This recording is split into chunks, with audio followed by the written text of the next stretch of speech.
Salary বা salary ঠিক না, তাদের খরচের একটা ব্যবস্থা আমরা করব, যে আসলে অন্য প্রফেশন করতে পারবে না পার্টি করার কারণে। তো সেটা আমাদের এখনো অন প্রসেস, অন ডিসকাশন আছে।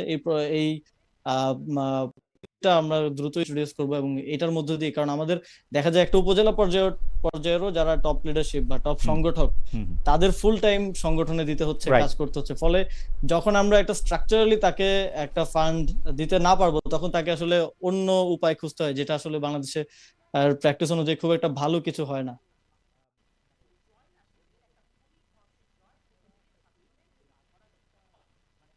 সাউন্ড আসছে না। আসিফ মাহমুদ সজীব ভাইকে আমাকে শুনতে পাচ্ছেন? হ্যাঁ, হ্যাঁ, এখন শুনতে পাচ্ছি। জি। জি। আপনি যখন উপদেষ্টা পদ থেকে পদত্যাগ করলেন তখন আপনি ব্যাংক হিসাবটা আপনি প্রকাশ করেছেন। সেই ব্যাংক হিসাব অনুযায়ী মোট আপনার নিজের ২টি, বাবার ৫টি, মা ও স্ত্রীর একটি করে মোট ৯টি ব্যাংক হিসাবে থাকা ১৫ লাখ টাকার তথ্য প্রকাশ করেছেন। আহ, আপনি কি আমাদের একটু বলবেন যে আপনার সেই সম্পদ বেড়েছে না কমেছে না আগের জায়গায় আছে? যদি আপনি বলতে চান, but it's up to you আর কি। না, এই হিসাব প্রকাশ করার পরে তো প্রায় 2 মাসের মতো হয়ে গেল। এই হুম। সময় খরচের কারণে আরো কিছু টাকা ব্যাংক থেকে উইথড্র করা হয়েছে, তো কমেছে আর কি। ওকে। আবির ভাই, আপনি একটু দেখবেন যে সাউন্ডের জন্য একটু দর্শকরা বলতেছেন যে সাউন্ডটা একটু ঠিক করা যাবে কিনা। যাই হোক, আমরা চেষ্টা করছি যে যাতে আমাদেরকে একটু, আমি একটু জোরে কথা বলি সেজন্য একটু চেষ্টা করি। জনাব আসিফ মাহমুদ সজীব ভাই, গতকাল সংসদে নিজের এলাকার মহাসড়ক বড় করার দাবিতে সংসদে সোচ্চার হয়েছিলেন এনসিপির এমপি হাসনাত আবদুল্লাহ। তিনি বলেছেন কাজ না হওয়ায় এলাকায় তিনি মুখ দেখাতে পারেন না। এই বিষয়ে গতকালই সাবেক উপদেষ্টা মাহফুজ আলম অভিযোগ করে ফেসবুকে পোস্ট দিয়েছেন। আপনার আরেকজন সহকর্মী, সহযোদ্ধা যদি আমরা এরকম বলি, তিনি সেখানে লিখেছেন, কোট, আজকে হাসনাতের সংসদে আকুতি দেখে মনে পড়ল যে রামগঞ্জ লক্ষ্মীপুর উন্নয়নের জন্য ৪-৫ জন উপদেষ্টার কাছে গিয়েও কোনো হেল্প পাইনি। তাদের সাথে কয়েকবার দেখা করেছি, ডিও লেটার দিয়েছি, সেসব লেখার সময় এখনো আসেনি। এতটুকু বলতে পারি যে একটি রাজনৈতিক দলের চাপে স্ল্যাশ সিদ্ধান্তে উনারা আমার এলাকায় আমাকে কোনো সহযোগিতা করেননি। হাসনাত বলছেন এলাকায় মুখ দেখাতে পারবেন না, আর আমার মুখটা ঢেকে দিয়েছিলেন আমার সহকর্মীগণ, খোদা তাদের মঙ্গল করুন। জনাব আসিফ মাহমুদ সজীব ভাই, আপনি বরাবরই মানে বিভিন্ন বিষয়ে প্রশ্ন করা হলে সত্য কথা বলার জন্য আপনি বিখ্যাত বা খ্যাতিমান। আপনি কি একটু বলবেন ওই ৪-৫ উপদেষ্টা আসলে কে, আবার কোন দলের চাপে আসলে মাহফুজ আলমের এলাকায় এটি দেওয়া হয়নি? কি মানে আপনি একটু আমাদেরকে একটু লাইট দিবেন কিনা এই ব্যাপারে? না, এখানে আসলে হাসনাত ভাই যে রাস্তাটার কথা বলেছেন, হুম হুম আহ, সেই রাস্তাটার জন্য আমি নিজেও ডিও লেটার পাঠিয়েছিলাম। সেটা হচ্ছে আমাদের চট্টগ্রাম থেকে সিলেট যে রোডটা, হুম। খুবই ন্যারো একটা রোড, এবং এটা দিয়ে ট্রাক বাস সমানে চলাচল করে, এবং 2 বছর পর পরই রাস্তা নষ্ট হয়ে যায়। তো এটা ওয়াইডেন করার জন্য আমি নিজে ডিও লেটার দিয়েছিলাম, কিন্তু আনফরচুনেটলি আমলাতান্ত্রিক জটিলতা বলি বা হচ্ছে, এটা হতে পারে এক একজন এক একভাবে রিড করতে পারে। এটা হতে পারে যে যে উপদেষ্টা দায়িত্বে ছিলেন তারও হয়তো ইয়া ছিল না।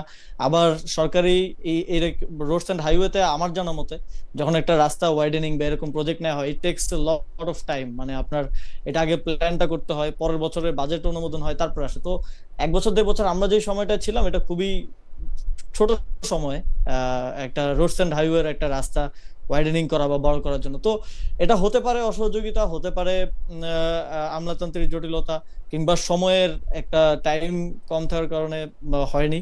এটা এক একজন এক একভাবে রিড করতে পারে। আমার জায়গা থেকে আমি এভাবেই দেখেছি যে এটা টাইমের কারণে হয় নাই। যে রাস্তাটার কথা আসনাদ ভাই বললেন, হুম। এটা এখন আমার মনে হয় যে বাস্তবায়ন করা সম্ভব। বাট মাহফুজ ভাই ঠিক কাদের কথা বলেছেন এটা আমার জন্য আসলে, আমার কাছেও পরিষ্কার না। মাহফুজ সাহেব, আপনার কাছে বাট এসেছিলেন কিনা? কারণ এইটা আমরা এরকম প্রায়ই শুনতাম যে আপনি যা বলেন তাই হয় এসব ক্ষেত্রে। আপনি যেখানে যেটা বরাদ্দ দেন বা যেখানে যেটা সিদ্ধান্ত দেন সেটা তাই হয়। মানে সরকারের ভিতর থেকেও শুনতাম, বাইরে থেকেও শুনতাম। মাহফুজ সাহেব আপনার কাছে এসেছিলেন কিনা, মানে এই না, ব্যাপারটা জানতে আসলে চাই। এটা এটা তো কাজের পরিধি আছে। যেমন হাসনাত ভাই যে রাস্তাটার কথা বলেছেন, সেটা রোডস এন্ড হাইওয়ে মিনিস্ট্রির আন্ডারে। ওকে। তো সেটা কোনোভাবেই উপায় নাই যে আমি স্থানীয় সরকার উপদেষ্টাকে বললে সেটা সমাধান হবে। হুম আবার আমার অধীনে যেটা ছিল সেটা হচ্ছে লোকাল রোডস, হুম ব্রিজ, কালভার্ট। তো সেগুলোর বিষয়ে এবং মসজিদ, স্কুল, কলেজের বরাদ্দের বিষয়ে, এগুলো যখন মাহফুজ ভাই আমাকে পাঠিয়েছেন, আমি সাথে সাথে সেটা কিছু জিনিস, ছোটখাটো বিষয়, এগুলা করে দেওয়ার চেষ্টা করেছি, যেটা আমার অথরিটির মধ্যে মধ্যে ছিল। তো এটা আসলে আহ, আহ, এটা এক ধরনের পারসেপশন বাইরে তৈরি করা হয়েছে যে ছাত্ররাই সবকিছু করে, ছাত্ররাই সকল ক্ষমতার অধিপতি। আসলে এরকম না। এই সরকারে যতক্ষণ পর্যন্ত ছাত্রদের একটা খুব প্রয়োজন ছিল, যখন মাঠে বারবার আন্দোলন হচ্ছে, বিদ্রোহ হচ্ছে, এগুলো ঠেকানোর জন্য ছাত্রদের প্রয়োজন, ততক্ষণ পর্যন্ত ছাত্রদের একটা অথরিটি ছিল বা দেয়া হয়েছিল। যখন সেটা মোটামুটি আমরা ম্যানেজ করতে সফল হই, তখনই দেখা গেছে সরকারে আরো বিভিন্ন এস্টাবলিশমেন্ট বলি বা বিভিন্ন গ্রুপ বলি, তারা সরকারের কন্ট্রোল বিভিন্ন সময় এক এক দিকে এক এক সময় গিয়েছে। আপনার সাথে আগের আলোচনায় আমি বলেছিলাম যে এই ক্ষমতার কেন্দ্রটা এক জায়গায় ছিল না, এটা বিভিন্ন সময় বিভিন্ন দিকে গিয়েছে। না, এটা আপনি আগে বলেছেন এবং আমি আপনার কথা অনেকগুলি জায়গায় কোট করেছি। আমার স্পষ্ট মনে আছে যে আপনার বিরুদ্ধে যখন অভিযোগ করা হলো যে আপনি উত্তর ঢাকার প্রশাসককে আপনি এককভাবে নিয়োগ দিয়েছেন, আপনি আমার অনুষ্ঠানে সেই স্পষ্ট বলেছিলেন কিন্তু যে এটা উপদেষ্টা পরিষদের সম্মিলিত সিদ্ধান্ত। কিন্তু তার আগে আমার উপদেষ্টাদের সাথে কথা হয়েছে, যিনি মুখপাত্র ছিলেন সরকারের প্রেস সচিব, উনিও কিন্তু এই ব্যাপারটা চেপে গিয়েছেন, বলেন নাই, বরং আপনার কথাই বলেছেন যে আপনি এটা করেছেন। তো সেইটা আপনি বলার পরে আমি কিন্তু অনেককেই জানতে চেয়েছি যে এইটা কিরকম কথা হলো। হাওয়েভার আমি কিন্তু ভালো উত্তর পাই নাই, যে মানে এটার পরিষ্কার উত্তর পাই না। আপনি কি এই সম্পর্কে কিছু বলবেন যে বেশিরভাগ সিদ্ধান্তের ক্ষেত্রে বলা হয়তো যেটা আসিফ মাহমুদ সজীব ভাই করছেন? না, এটা দুঃখজনক যে আসলে এই সরকারের অনেকেই দায়িত্ব নিতে চায় না। যেমন বিএনপি সরকার একটা খারাপ কাজ করলো, পলিটিক্যাল গভর্নমেন্ট হতে সে তার দায়িত্বটা নিয়ে নেয়। আমাদের যে সরকার ছিল, অনেকেই একটা যে এটা আমি দায়িত্ব নিতে গেলে আমার উপর কোনো কনসিকুয়েন্স আসে কিনা, তো এই সাহসিকতাটা দেখানোর এটার একটা অভাব আছে। তা আমি এটা স্পষ্টই বলেছি এবং এটা আমি চ্যালেঞ্জ করেই বলছি যে ঢাকা উত্তর সিটি কর্পোরেশনের যে প্রশাসক নিয়োগ দেওয়া হয়েছিল, সেটা সিদ্ধান্তটা ক্যাবিনেটে হয়েছিল এবং সেদিন আমি নিজেও ক্যাবিনেট মিটিং এ উপস্থিত ছিলাম না। সেটা একজন উপদেষ্টা তার নাম প্রস্তাব করেছিলেন এবং প্রস্তাবের ভিত্তিতে ক্যাবিনেটের সিদ্ধান্ত হয়েছিল। আমাকে সেটা বাস্তবায়ন করতে বলা হয়েছিল, আমি সেটা বাস্তবায়ন করেছি। এবং স্বাভাবিকভাবেই একটা সরকার যখন এত বড় ডিসিশন হয়, যে এখন বিএনপি প্রশাসক নিয়োগ দিচ্ছে, এটা কি প্রধানমন্ত্রী কনসার্ন ছাড়া হচ্ছে? এটা কি শুধু ওই অত্র মন্ত্রণালয়ের মন্ত্রী কিংবা প্রতিমন্ত্রী একা তো দেওয়ার তার সুযোগ নাই। এগুলো সাধারণত বড় সিদ্ধান্ত, একজন প্রশাসক সাধারণত একজন মেয়র মন্ত্রী পদমর্যাদার হয় এই পর্যায়ে নিয়োগ। এবং এই যে দেখেন, নিয়োগটা কিন্তু আমার স্বাক্ষরে হয় নাই, নিয়োগটা কিন্তু আমাদের এখান থেকে ফাইল গেছে, মাননীয় প্রধান উপদেষ্টার স্বাক্ষরেই হয়েছে। সুতরাং এটা সেখানকার তাদের কনসার্ন না থাকলে এটা তো এখন বলতে পারবে না যে না দেখে স্বাক্ষর করেছে বা এরকম কিছু। কিন্তু একটা ব্যাপার আছে যে কেউ দায় নিতে চায় না, বা এই ধরনের একটা ব্যাপার আছে। এটা তো দায়ের প্রশ্ন না, যেখানে সব জায়গায় লেখালেখি হচ্ছে যে আপনি যেহেতু ওই মন্ত্রণালয়ের উপদেষ্টা, আপনার উপর যখন চাপানো হচ্ছে, এটা তো দায় নেওয়ার প্রশ্ন না। এটা তো ক্যাবিনেট বলবে যে আমরা সবাই মিলে এটা করছি, বা ডক্টর ইউনূস বলবে।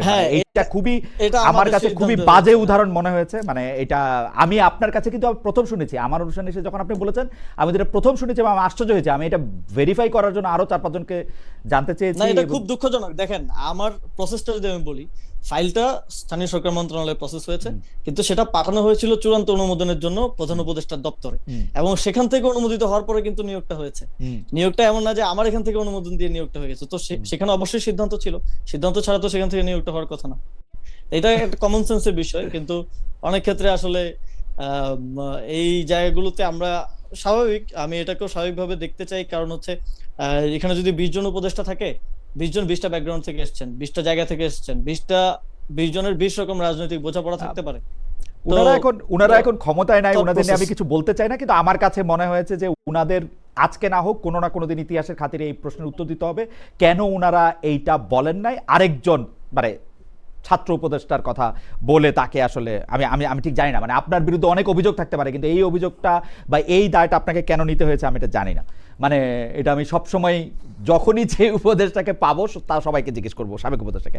হাওয়েভার না খালেদ ভাই, এখানে অনেক ক্ষেত্রে আসলে সরকারের ছাত্রদেরকে এক ধরনের সামনে রাখা হয়েছে, এবং এক ধরনের সামনে রেখে অনেক কিছুকেই ওভারকাম করার, ম্যানেজ করার চেষ্টা করা হয়েছে। এবং সেটার একটা রিপারকেশন আমরা দেখেছি একটা সময়, যখন বিএনপি আমাদের পদত্যাগ চাইলো এবং তারা মনে করলো যে এরাই অনেক কিছু মনে হয় করছে। কিন্তু এখন আমরা বুঝতে পারছি যে আসলে খেলোয়াড়রা কোথায় কোথায় ছিল এবং কারা কারা খেললো আর কি অনেক কিছু। না, আপনারা তখন মনে হয় নাই যে আপনার খেলোয়াড় খেলা যেগুলি আমরা এই সময় বলতেছিলাম, এবং সবচেয়ে বড় কথা কি জানেন, আমার কাছে মনে হয় আপনি যে এই মুহূর্তে যে কথাটা বলেন কিছুক্ষণ আগে, যে বিএনপি সরকার যা কিছু করে তার জন্য চূড়ান্ত অনুমোদনের জন্য তো পার্টির প্রধান বা দলের প্রধান বা সংসদের প্রধানকেই আসলে শেষ সিদ্ধান্তটা নিতে হয়। তো সেই ক্ষেত্রে আপনার কাছে মনে হয় না যে ডক্টর মোহাম্মদ যত খেলায় যত কিছু হোক, ডক্টর মোহাম্মদ ইউনূসই আসলে, মানে হোয়াট ডু ইউ থিংক, যেটা তো 4 জন উপদেষ্টা 3 জন উপদেষ্টা, ব্যাপারটা এরকম হওয়ার কথা না? অবশ্যই একটা স্ট্রাকচার যখন ওয়ার্ক করে, এটা পিরামিডের মতোই ওয়ার্ক করে। টপ যে থাকে তার ইভেন তার যদি অনুমতি নিয়ে নাও হয়, সেটা দায়িত্বটাও তাকে আসলে মানে নিতে হয়, কারণ এটা এইভাবেই ওয়ার্ক করে সবসময়। বাট এটা অনেক সময় যেটা হয়েছে, যেমন মনে করেন যে বিসিএস পরীক্ষা পিছাবে কি পিছাবে না, এটা নিয়ে ছাত্রদের একটা আন্দোলন, সেটা তো আর আমার দায়িত্ব না, সেটা ইউজিসির দায়িত্ব, ইউজিসির সাথে শিক্ষা মন্ত্রণালয় সম্পর্কিত কিংবা, তো সেটা সমস্যার সমাধান করার জন্য ছাত্রদেরকে এক ধরনের সামনে যেতে হয়েছে, বা অনেক সময় আমাদেরকে উপদেষ্টারাও বলেছেন যে একটু এই আমার মনে হয় যে ওনারা এখন মানে যাই হোক, আমি পরবর্তী প্রসঙ্গে আসি। আমি ইলেকশনের একটু আগে তারপরে বাংলাদেশে গিয়েছিলাম। সে বাংলাদেশে যাওয়ার পরে আমার একটা সংবাদ সম্মেলনে তারেক রহমান সাহেব তখনও প্রধানমন্ত্রীর দায়িত্ব পালন করেন, আমি তাকে ইলেকশন ইঞ্জিনিয়ারিং একটা প্রশ্ন করেছিলাম। আপনি আমাকে সেটাতে সমালোচনাও করেছিলেন যে আমি তাকে অনুমতি দেন বলেছিলাম কিনা। না, আমি অনুমতি দেন বলিনি, আমি অভয় দেন কিনা এবং একই বাক্যে সেই প্রশ্ন করেছিলাম। সেই প্রশ্ন আপনাকেও করতে চাই আমি এখন, যে ইলেকশন ইঞ্জিনিয়ারিংটা কে অনেকে বলেন যে আপনি আসলে ইলেকশন করতে পারেন নাই, কারণ হচ্ছে এই ইলেকশন ইঞ্জিনিয়ারিংয়ের কারণে। অনেকে বলেন যে আপনি ভাগ বাটোয়ারার কারণে বাদ পড়েছেন। আবারও মাহফুজ আলম সাহেবের কথা বলতে হয়, এই ভাগ বাটোয়ারার দিকে ইঙ্গিত করে বিএনপি সরকারের শপথের দিন সাবেক তথ্য উপদেষ্টা, আপনার সহকর্মী যার কথা আমরা বলছিলাম, যারা মাহফুজ আলম ফেসবুকে লিখেছিলেন, নির্বাচনী বাটোয়ারা মেনে নিয়ে এখন বিরোধিতার নাটক বন্ধ করেন। আপনি কি একটু মন্তব্য করবেন যে আপনি কি আসলে, আপনি 10 তারিখ পদত্যাগ করলেন কিন্তু আপনি ইলেকশনে আপনি নমিনেশন পেলেন না, এনসিপির হয়ে নির্বাচন করলেন না, মানে এটা কি বাটোয়ারাতে আপনি হেরে গেলেন কিনা, ইঞ্জিনিয়ারিং এ আপনি হারলেন কিনা, যেটা ইঙ্গিত জনাব মাহফুজ আলম বলছিলেন? ইলেকশনটা আমি আমার ব্যক্তিগত সিদ্ধান্তের জায়গা থেকে এবং আমাদের সাংগঠনিক সিদ্ধান্তের জায়গা থেকে করিনি। এটার সাথে অন্য আমার কাছে যখন নমিনেশন জমা দেওয়ার ফাইনাল দিন হয়, তখন আমার মনে আছে আমার কাছে 3টা পার্টির প্রত্যয়নপত্র ছিল এবং একাধিক আসনের প্রত্যয়নপত্র তারা পাঠিয়েছিলেন আমি যদি জমা দিই। কিন্তু আমি তখন আমাদের পার্টির সাথে আলোচনা হয়, জোট গঠনকে কেন্দ্র করে পার্টির মধ্যে এক ধরনের ভাঙাগড়া এবং সবচেয়ে ক্রাইসিস মোমেন্টটা পার্টি তখন পার করেছে।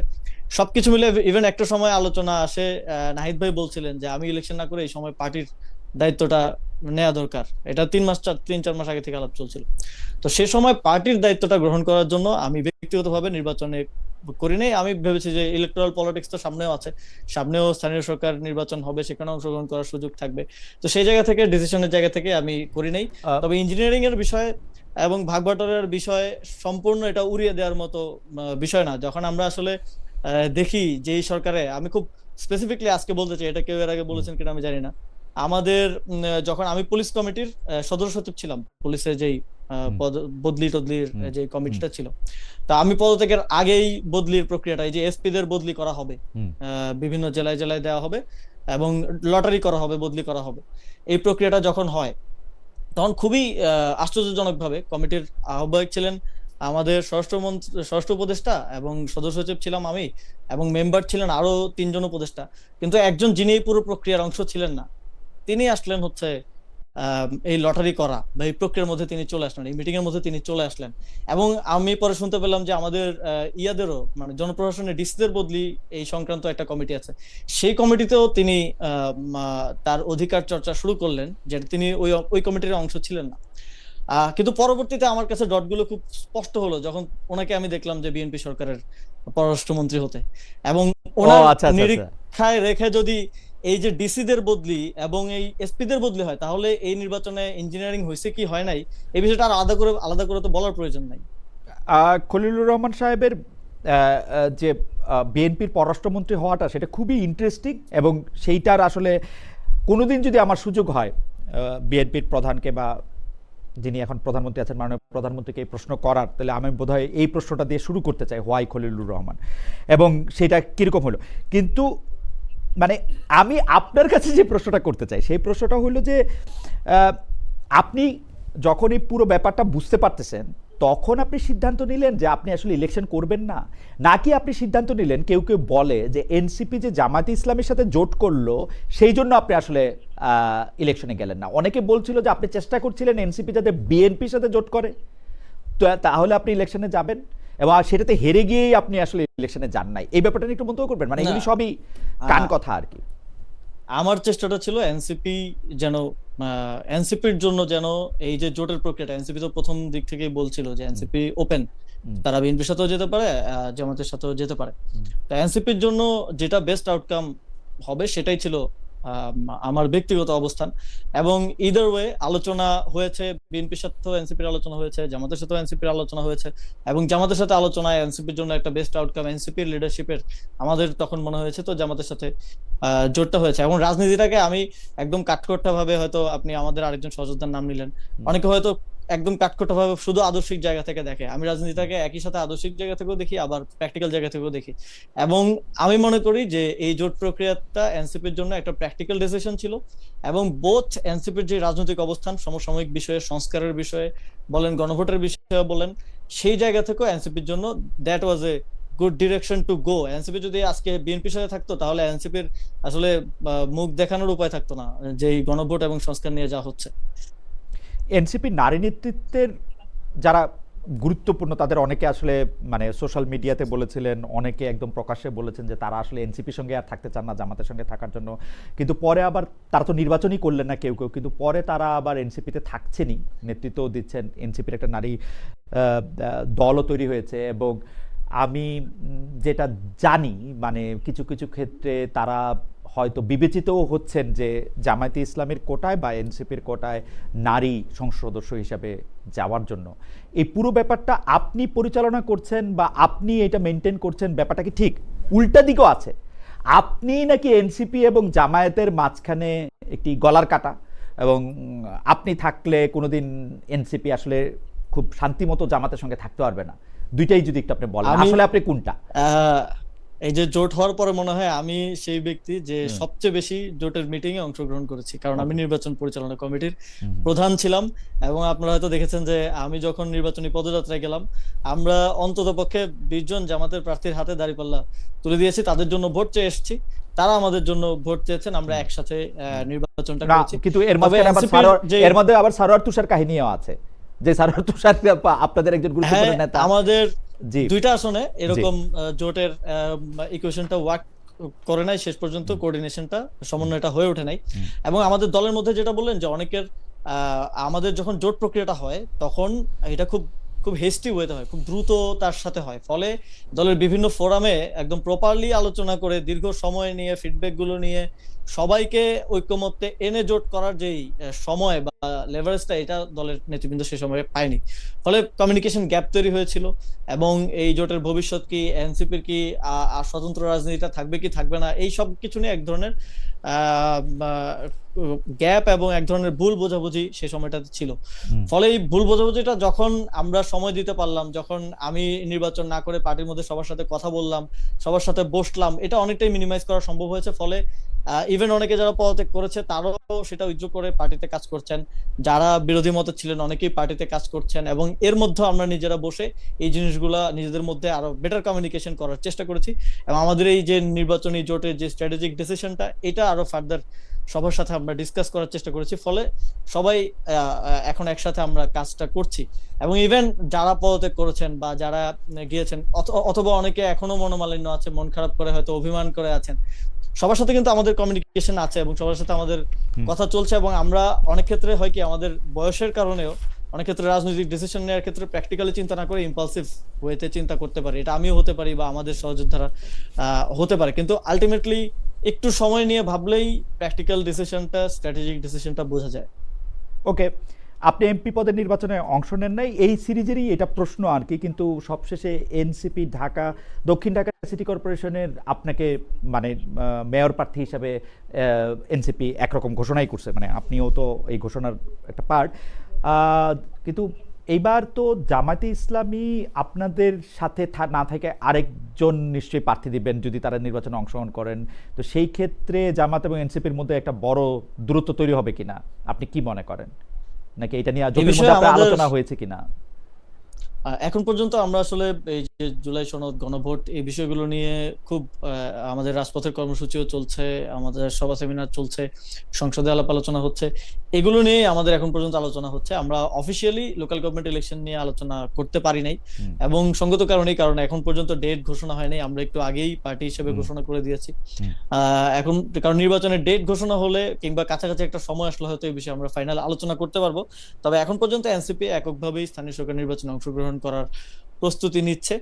জোট হবে কিনা বা কোন পর্যায়ে হবে, কিভাবে হবে এই নির্বাচনে, সে বিষয়ে আমরা এখনো ফার্দার ফর্মাল কোনো আলাপ আলোচনা আমাদের সাথে জোট সঙ্গীদের হয় নাই, এটা Okay. আমরা করে তারপরে আমরা এটা ফার্দার বলতে পারবো আর কি।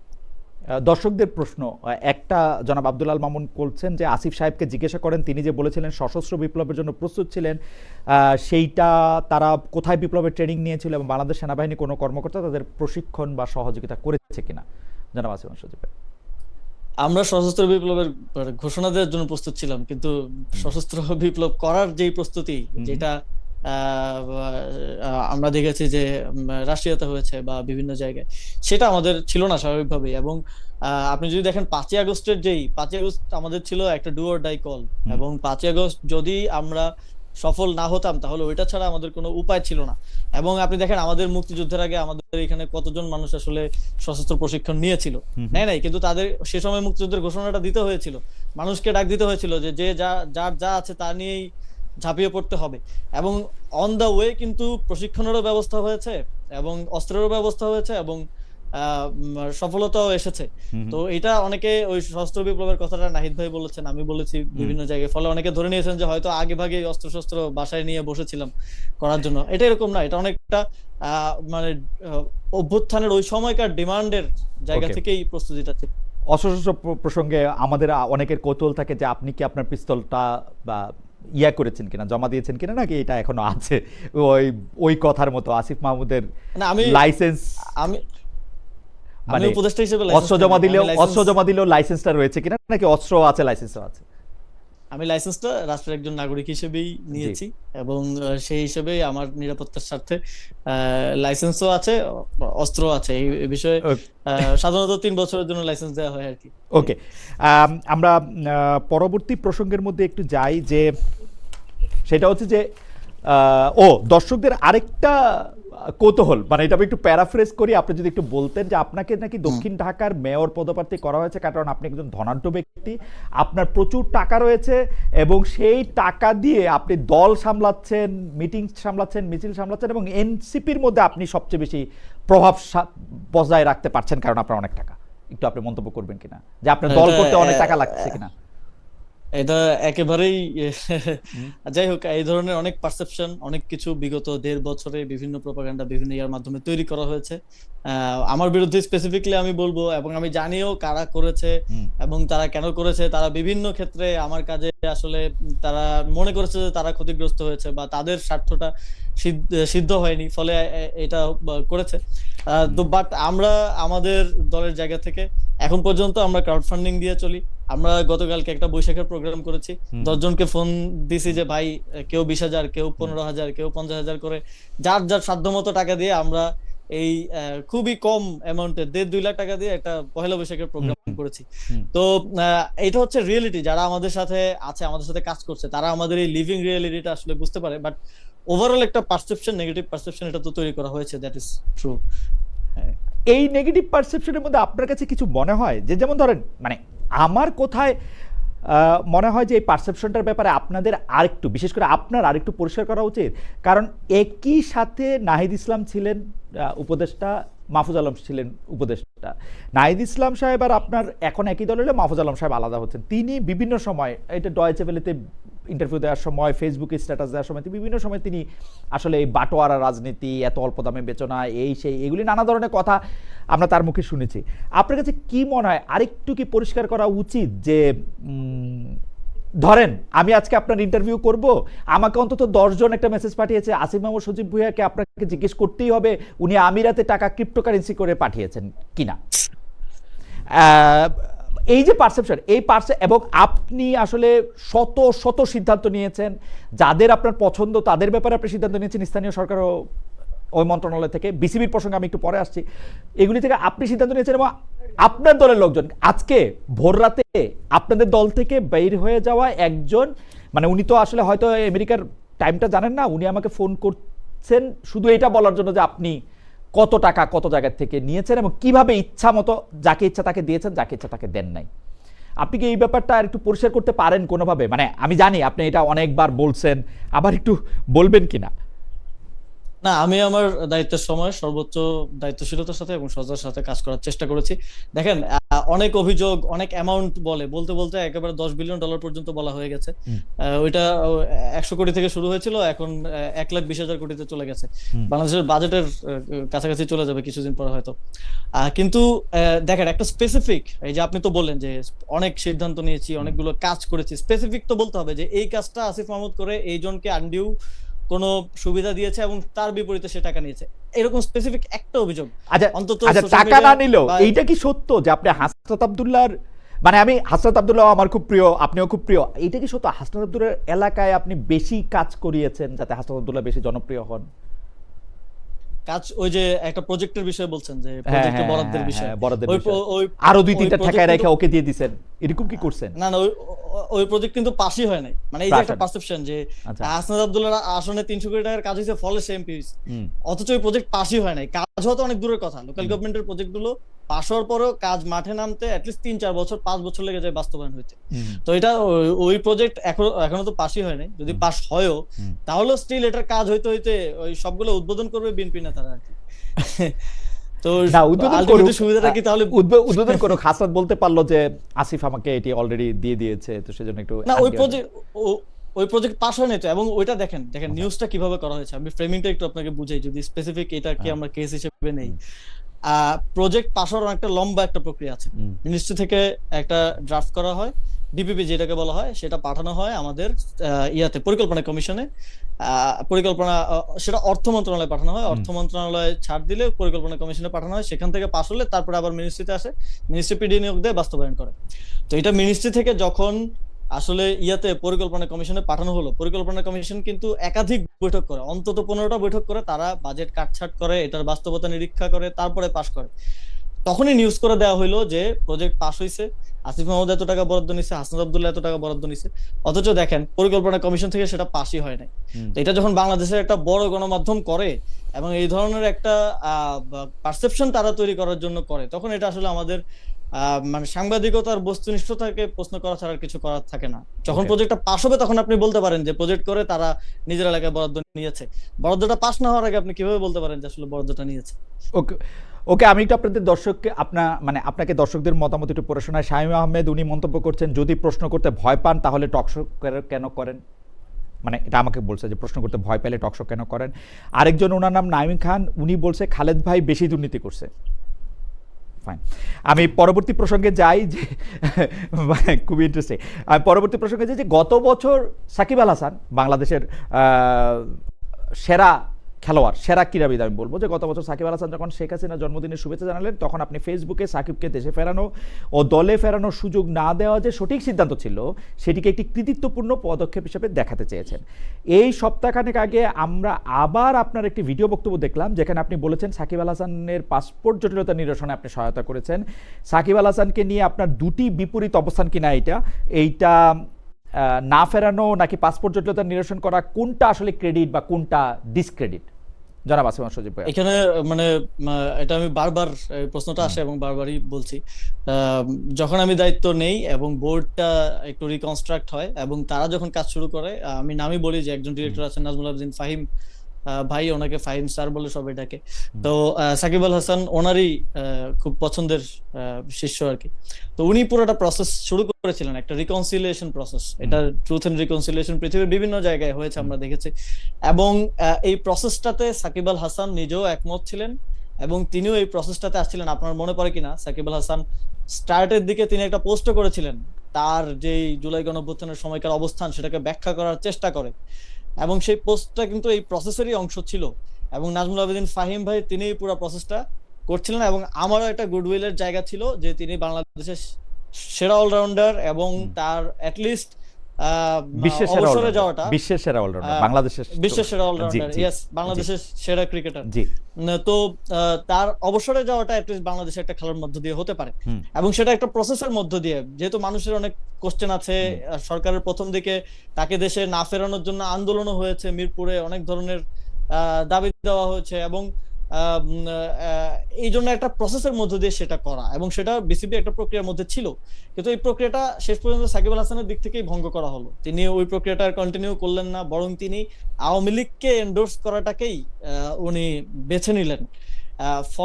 ফলশ্রুতিতে এই প্রক্রিয়াটা কিন্তু আর কাজ করে না, এবং এই প্রক্রিয়াটা শুধু যে আমি চাইলে বা বিসিবি চাইলে সম্ভব তা না, কিন্তু ওনার নামে যে মামলা আছে বা দুদকে বা হচ্ছে ইয়াতে যা আছে সেটা তো ওনার জনাব ভূঁইয়া, করতে হবে, জনাব ম্যানেজ ভূঁইয়া, করতে হবে। আমার মনে হয় যে আপনি সাকিব আল হাসানকে আওয়ামী লীগের দিকে ঝুঁকে পড়া বা শেখ হাসিনাকে জন্মদিনে উইশ করাটা হয়তো আপনি বলতে চাইছেন, কিন্তু সাকিব আল হাসান কিন্তু আসলে ওয়েট করেছিলেন, এবং আমরা তখন শুনেছি যে আপনি এটাকে বাধা, মানে জনাব আসিফ মাহমুদ সজীব ভূঁইয়া চাইলেই, ক্রীড়া উপদেষ্টা চাইলেই সাকিব দেশে ফিরতে পারবেন বা দেশে থেকে অবসর নিতে পারবেন, যেটাই ওনার একটা চাওয়া ছিল, ওইটার ক্ষেত্রে আপনি একমাত্র বাধা ছিলেন।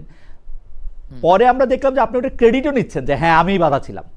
তো আপনি কি এই বাধাটা, মানে সাকিব আল হাসানের বিরুদ্ধে অভিযোগ থাকলে বা জনগণ থাকলে সেইটা তো আলাদা কথা, কিন্তু আপনি বাধাটা হয়ে কি আসলে, মানে আপনি কি মনে করেন আপনি এটা ঠিকই করেছিলেন? মানে এটা আমি চাইলে যদি আমি এখন তো বিএনপি সরকার চাচ্ছে, বিএনপি সরকারের 3 মাস হতে চললো, পারছে না কেন? আমি চাইলে যদি সম্ভব হতো তাহলে তো হতো না। এখন না, আমি এটা লাস্ট যেটা আপনি আপডেট বলছেন, জানি, আপনি বলছেন হ্যাঁ। আর কি, আপনি বলছেন যে এটা আপনি তাকে আটকে এখন রেখে খালেদ ভাই, আমি আমি আমি যদি দেশের প্রধানমন্ত্রী হই, আমি চাইলেও গিয়ে কারণ আমি একটা মামলা থাকলে ওইটা উইথড্র করতে কোর্টকে বলতে পারবো না, ওকে, বা তাকে ওইটা থেকে বা আপনি এই যে দেখেন বিএনপি চাচ্ছে, বিএনপি সরকার চাচ্ছে, আমরা দেখছি গুডউইল আছে, কিন্তু বিএনপির ক্রীড়া প্রতিমন্ত্রী তিনিও বলছেন যে মামলার বিষয়টা সাকিব আল হাসানকেই ডিল করতে হবে, ম্যানেজ করে আসতে হবে। এটাও আমারও এটাই পজিশন ছিল একটা সময় পর্যন্ত, কিন্তু যখন আমি দেখলাম তিনি আওয়ামী লীগের রাজনীতিটাই করতে চান, যেটা তিনি এখন বলছেন ঘোষণা দিয়ে, তিনি একটা নিষিদ্ধ সংগঠনের রাজনীতি করতে চান, সেইটা করার সুযোগ, তাকে খেলতে দেওয়ার সুযোগ দেওয়াটা যদি আপনি বলেন আমার দায়িত্ব ছিল, ঠিক আছে ছিল, কিন্তু তাকে আওয়ামী লীগের রাজনীতি করার সুযোগ দেওয়াটা দেশে এনে, that is not my duty, বা এটা করাটাও একটা অপরাধ হবে বাংলাদেশের বিদ্যমান আইনে। সাকিব আল হাসান আওয়ামী লীগের রাজনীতিটা করতে চেয়েছেন কিনা এটা অবশ্য আমি তার ফেসবুক পোস্টে বা তার জন্মদিনে এটাতে আমি বুঝি নাই, মানে না, তিনি রিসেন্টলি একটা সাক্ষাৎকারে ডেইলি স্টারকে বলেছেন যে তিনি রাজনীতিটাই করতে চান ফিউচারে। ওকে, আওয়ামী লীগের রাজনীতি করবেন কিনা সেটা বুঝি নাই আর কি, মানে আওয়ামী লীগের রাজনীতি করবেন কিনা, রাজনীতি করবেন সেটা বুঝছি না, এনসিপিও করতে পারে, স্পষ্টই বলছেন, আমি জানি না, তিনি স্পষ্টই বলেছেন যে তিনি কিন্তু স্পষ্টই বলেছেন যে আমাদের দলে তো এখন কার্যক্রম নাই, কার্যক্রম যদি আমরা শুরু করতে পারি তাহলে আমি রাজনীতি করব। তো এটা তো আওয়ামী লীগের কথাই বলেছেন। আচ্ছা ঠিক আছে, আমি অত ভালো করে খেয়াল করিনি, যাই হোক আরেকজন দর্শকের মতামত আপনাকে শোনাই। তিনি বলছেন যে ফ্লোটিং পাইরেট, খালেদ ভাই আপনি যে ডিজিএফআই আর ওয়াকারে ব্যাকআপে আর সিকিউরিটি মাঝে মাঝে এসে কি, আপনি যে ডিজিএফআই আর ওয়াকারের ব্যাকআপে আর সিকিউরিটিতে মাঝে মাঝে দেশে এসে উকিঝুঁকি মারেন, সেটা জেকব মিল্টন ভাই এক্সপোজ করে দিয়েছেন। ভাই বাংলাদেশ আমার দেশ, আমি কদিন পরে আবার যাব, এর জন্য আমার এই মানে হাওয়েভার আমি পরবর্তী প্রসঙ্গে যাই। সেটা হলো যে অনেকেই বলে থাকেন বাংলাদেশ যে এবার বিশ্বকাপটা খেলতে পারলো না, এবং বিসিবি যে স্বাভাবিকভাবে স্বাধীনভাবে সিদ্ধান্ত নিতে পারে না, বিসিবিতে খেলোয়াড়রা খেলার সিদ্ধান্ত করলো। আপনি তখন ক্রীড়া উপদেষ্টা ছিলেন না, ক্রীড়া উপদেষ্টা ছিলেন হচ্ছে আসিফ নজরুল, কিন্তু অনেকেই মনে করেন যে পুরো ব্যাপারটা মানে বিসিবিকে এক ধরনের সরকারের একেবারে কবজায় নিয়ে আসা, আজকে ফারুক আহমেদ, তো কালকে আমিনুল ইসলাম বুলবুল, পরশুদিন মানে আপনার আমি শুনেছি যে আপনি বিসিবি সভাপতিকে মানা করে দিয়েছেন যে আপনি কালকে চলে যাবেন, কারণ আপনাকে আর আমার ভালো লাগছে না। এটা সম্ভব কারণ আপনি যেহেতু তাকে পরিচালক পদে বসিয়েছেন। আমিনুল ইসলাম বুলবুল সাহেবের সাক্ষাৎকার শুনেও আমার কাছে মনে হয়েছে যে উনি বিসিবি সভাপতি হয়েছেন কারণ আসিফ মাহমুদ সজীব ভূঁইয়া তাকে পছন্দ করেছেন, পিক করেছেন, হ্যান্ড পিক। এইটার ব্যাপারে আপনি আসলে কি বলবেন, যে বিসিবিটাকে পুরোপুরি সরকারিকরণ আগেও আমরা দেখেছি, মানে আপনি প্রথম তা না, কিন্তু আপনার থেকে আমরা এটা আশা করেছিলাম কিনা, বা আপনি এই দায়টা আসলে নেবেন কিনা, এবং খেলা যে বাংলাদেশ বিশ্বকাপ খেলতে পারলো না এইটার দায়টাও অনেকে আপনাকে দেন যে বিসিবিটাই একটা ঝামেলার জায়গা ছিল। দেখেন এখনো যদি আপনি বলেন বাংলাদেশ ক্রিকেট দল ভালো খেলছে না, এটার দায় আমার, তাহলে বলতে পারেন, কিন্তু তখন আমি সরকারে ছিলাম না, তখন আসিফ স্যার ছিলেন মন্ত্রণালয়ের দায়িত্বে, এবং তখন আমার যতটুকু কথা হয়েছে বা আমার থেকে যারা পরামর্শ চেয়েছে আমি তাদেরকে বলেছি যে খেলাটা উচিত বাংলাদেশের, না হলে এটা বাংলাদেশের জন্য ক্ষতি হবে, এটা কিভাবে মিনিমাইজ করে খেলা যায়, আর যদি কোনোভাবেই পসিবল না হয়, এটা যেহেতু আমাদের একটা আত্মসম্মানের জায়গায় বিষয়টা চলে এসেছিল, এবং আমিও মনে করি ক্রিকেট ডিপ্লোমেসির জায়গা থেকে ভারতকেও একটা ধাক্কা দেওয়া প্রয়োজন ছিল, যে ক্রিকেটে আপনি যা ভারত যা ডিসাইড করবে দ্যাট ইজ নট ফাইনাল, এবং এই যে এই ক্ষোভটা কিন্তু বাংলাদেশের একার না, এটা অস্ট্রেলিয়ারও আছে, এটা ইংল্যান্ডেরও আছে, এটা পাকিস্তানের তো আছেই, এবং আফগানিস্তানের আছে, বাকিদেরও আছে, যে ভারত ক্রিকেটের মধ্যে একা অভিভাবকত্ব, একা যে এক ধরনের পোদ্দারি করার স্বভাব, এটা তাদেরকে একটা ধাক্কা দেওয়া প্রয়োজন ছিল, জনাব এবং এর মাধ্যমে এটা হয়েছে বলে আমি মনে করি। জনাব ভাই, আর সরকারিকরণের কথা, আমি একটু বলি যে বিশ্ব বাজারে আসলে এই যে আইসিসি, ফিফা এদের মতো সংস্থাগুলি আসলে কিন্তু মূলত টাকাই নিয়ন্ত্রণ করে। মানে যেই দলে দর্শক বেশি, বিজ্ঞাপন বেশি, এইটা বেশি। একসময় অস্ট্রেলিয়া আর ইংল্যান্ডের একদম কবজায় আইসিসি ছিল, এখন ইন্ডিয়াতে বিভিন্ন রকম টুর্নামেন্টের কারণে ইন্ডিয়া এখন কবজায়। কিন্তু সেইটা তো হচ্ছে বাণিজ্যিক বা আর্থিক একটা সিদ্ধান্ত। আপনি মন্ত্রণালয় চালিয়েছেন, আপনি আরো ভালো বলতে পারবেন। এই ক্ষেত্রে আপনি প্রসঙ্গটাতে আসছিলেন যে মানে এই বিসিবিকে একপাক্ষিক বা সরকারিকরণ করার ক্ষেত্রে আপনার ভূমিকাটা কি তখন এত বেশি জরুরি ছিল, যে বা আপনি হস্তক্ষেপটা যদি বলি, এবং সেই হস্তক্ষেপটা কেউ কেউ বলে থাকেন যে এই ভারতীয় আধিপত্যবাদ ঠেকানোর নাম করে বা অন্য কোনো নাম দিয়ে আপনি এটি করেছেন? না দেখেন, প্রসেসটা দেখেন, আপনি যখন ফারুক আহমেদ আসলেন তখন বিসিবিতে প্রেসিডেন্ট ছিল না, তো দায়িত্বরত উপদেষ্টা হিসেবে আমাকেই দেখতে হবে যে প্রেসিডেন্টটা কে হবেন এবং কিভাবে হবেন, প্রসেসটাও দেখতে হবে। আগের বোর্ডটা কিন্তু আমরা ভাঙতে পারিনি, বিএনপি সরকার এসে যদিও অনিয়মতান্ত্রিক ভাবে বোর্ডটা ভেঙে দিয়েছে, আগের বোর্ড কিন্তু আমরা ভাঙতে পারিনি। 15 জন ডিরেক্টর পালিয়ে গেছেন, 8 জন ছিলেন উপস্থিত, 10 জন ছিলেন, 2 জন পদত্যাগ করেছেন, আর 8 জন ছিলেন উপস্থিত। 8 জন দিয়ে আমাদের চালাতে হয়েছে। কারণ হচ্ছে এটা এটা সরকার করতে পারে না, চাইলে তখন আমরা এই যে এখন নিয়ম বহির্ভূত ভাবে যেভাবে ভাঙা হইলো, এই প্রসেসে তো যাওয়া যেত। তো আমরা এই বিসিবির স্বায়ত্তশাসনটা ধরে রাখার মধ্য দিয়েই রিফরমেশনটা করতে চেয়েছি। ফলে সরকারের যেই দুইজনকে মনোনয়ন দেওয়ার সুযোগ আছে, সেই সুযোগটাকে কাজে লাগিয়ে ফারুক আহমেদ এবং নাজমুল আবেদিন ফাহিমকে তখন বোর্ডে ডিরেক্টর করা হয়। বোর্ডের বাকি ডিরেক্টররা ভোট দিয়ে সেখান থেকে একজনকে প্রেসিডেন্ট করেন, এবং পরের বারও কিন্তু সরকারের যে মনোনয়নের যে সুযোগটা আছে সেটা কাজে লাগিয়েই কিন্তু পরের বারও বুলবুল সাহেবকে আনা হয়। তো কিন্তু এই যে সরকারিকরণ বা দলীয়করণ তো বলা যাবে না, কারণ আমার দলের বা আমার সম্পৃক্ত কেউই বোর্ডে আমার সময় আসতে পারে নাই বা আসার আগ্রহ দেখালেও আমি নীতিগত জায়গা থেকে, কারণ বিরাজনীতিকরণটা ছিল আমার একটা মোটো স্পোর্টসে ডিপলিটিসাইজেশন, সেই জায়গা থেকে কাউকে আসতে সাপোর্ট করি নাই, কিংবা কাউকে আসার ক্ষেত্রে আমি বাধা দিয়েছি বা তাদেরকে অনুৎসাহিত করেছি।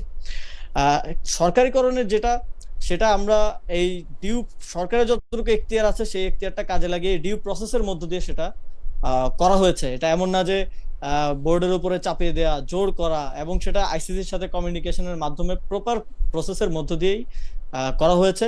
এবং সরকারকে তখন ডিসিশন নিতে হতো, ডিসিশন না নিলে বোর্ড খালি পড়ে থাকতো, বোর্ডের প্রেসিডেন্ট পালিয়ে গেছে, প্রেসিডেন্ট পদত্যাগ করেছে, তো এটা তো থাকতে পারে না।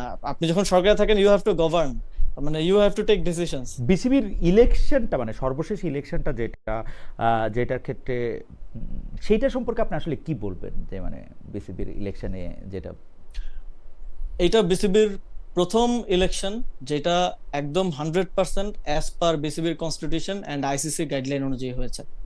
বিসিবিতে এর আগে একবারও আইসিসির গাইডলাইন এবং বিসিবির যে কনস্টিটিউশন আছে সেই কনস্টিটিউশন অনুযায়ী ইলেকশন হয় নাই। এর আগে যতবার কাউন্সিলর আসছে, আওয়ামী লীগ যখন ক্ষমতা ছিল তখন আওয়ামী লীগের জেলা সভাপতিকে কাউন্সিলর করে পাঠানো হয়েছে, বিএনপি যখন ক্ষমতা ছিল তখন বিএনপি জেলা সভাপতিকে কাউন্সিলর করে পাঠানো হয়েছে, যখন স্বৈরাচারের ছিল তখন তাদের পছন্দের লোককে না, সেটাও নিয়মের মধ্যেই করা হয়েছে, নিয়মের বাইরে না। মানে না, সেটা আপনি যে নিয়মের মধ্যে করতেছেন, এইবারের সাথে পার্থক্য হচ্ছে যে করা হয় নাই খালেদ ভাই, নিয়মের মধ্যে করা হয় নাই। কারণ আমি বলি, বিসিবির কনস্টিটিউশনে লেখা আছে যে আপনি স্পোর্টস কমিটির বাইরে কাউকে আপনি কাউন্সিলর করতে পারবেন না। তো যে জেলার সভাপতি আওয়ামী লীগের বা বিএনপির, সে তো স্পোর্টস কমিটির কেউ না, তো তাকে তো কাউন্সিলর করা হয়েছে, বাট সেটা কেউ চ্যালেঞ্জ করে নাই তখন, আর বা চ্যালেঞ্জ করার সাহস পায় নাই।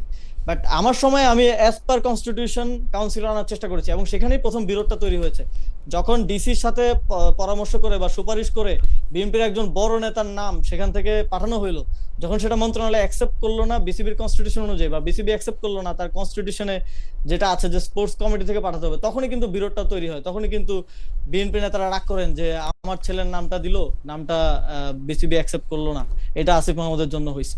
বাট এটা তো বিসিবির কনস্টিটিউশনে লেখা আছে যে আপনি স্পোর্টস কমিটির বাইরে কাউকে কাউন্সিলর হিসেবে অ্যালাউ করতে পারবেন না।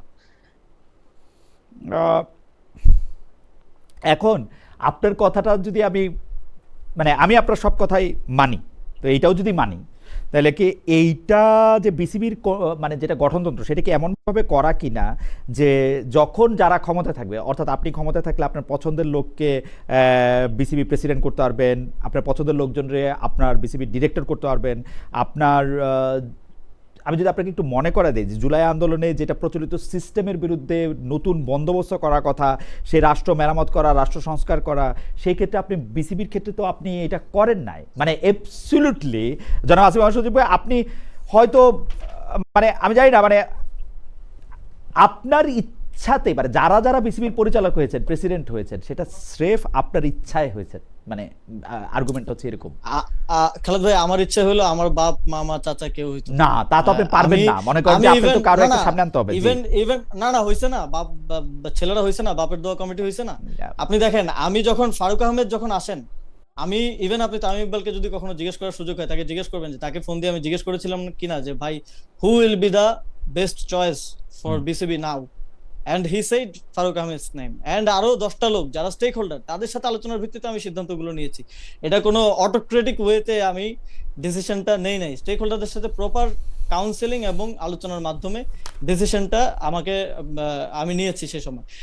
আর দেখেন, বিসিবিতে আমাদের সময় যে নির্বাচন হয়েছে, 25 জন ডিরেক্টর এসেছে, কারোর সাথে নট এ সিঙ্গেল পার্সন আমার ব্যক্তিগত সম্পর্ক, পূর্ববর্তী সম্পর্ক, কিংবা আমি এখন যে পার্টিতে আছি, জাতীয় নাগরিক পার্টি কিংবা জামায়াতে ইসলামী, আমাদের জোটের যে পার্টি আছে বা অন্যান্য পার্টি, কারো কোথাও থেকে একটা লোক আছে, একটা লোকও নাই এখানে। প্রপার স্পোর্টস অ্যাফিলিয়েটেড যারা, বাংলাদেশের প্রথমবারের মতো বাংলাদেশের কোনো এক্স ক্যাপ্টেন এবং পলিটিক্সের বাইরের কেউ আইসা বিসিবিতে প্রেসিডেন্ট হইতে পারছেন। এর আগে যারা আসছেন সবাই আসছে হচ্ছে এই যে রাষ্ট্রপতির ছেলে আসছিলেন, পাপন সাহেব যিনি ছিলেন, এর আগে বিএনপি থেকে লবি সাহেব ছিলেন, তিনি বিএনপির এখন এমপি।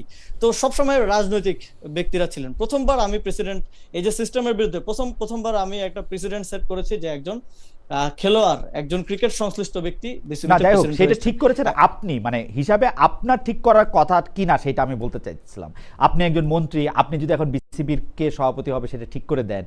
বিসিবির সিস্টেমটা তো হচ্ছে, গঠনতন্ত্রটা এরকম বলে যে ইন্ডিভিজুয়ালি পরিচালকরা নির্বাচিত হবেন, পরিচালকরা মিলে একজন সভাপতি বানাবেন, তাই প্রক্রিয়াটা অনুসরণ করা হয়। পরিচালকরাই নির্বাচিত, মানে সেটা হচ্ছে যে আপনাকে দেখেন, আপনার কথা ফারুক আহমেদ, রাইট, ফারুক আহমেদকে ডিরেক্টর করা হলো, 10 জন পরিচালক কিন্তু ভোট দিয়েছেন, ভোট দিয়ে ফারুক আহমেদকে ডিরেক্টর থেকে প্রেসিডেন্ট করেছেন। বুলবুল ভাইকেও যখন প্রথম আগে ডিরেক্টর করা হলো মিনিস্ট্রি থেকে মনোনয়ন দিয়ে, তারপরে কিন্তু তাকে ডিরেক্টর থেকে প্রেসিডেন্ট করেছে পরিচালকরা ভোট দিয়ে, এবং এটা ওই ডিউ প্রসেসের মধ্য দিয়েই হয়েছে। বাট আমার এগেইনস্ট টাইট ছিল, ফলে তাদের এস্টাবলিশমেন্ট আছে, একটা সিন্ডিকেট আছে বিসিবিতে প্রচলিত, তারা 36 বছর ধরে বিসিবি চালাচ্ছে, 36 বছরের সিন্ডিকেট, বাবে চালায় তো ছেলে চালায়।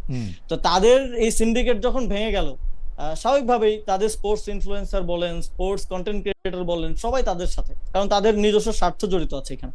তো ফলে তারা এটা এত আওয়াজ তুলছে যে আপনারও মনে হচ্ছে যে এটা, এই যে একটা পারসেপশন যে আসিফ হ্যান্ডপিক।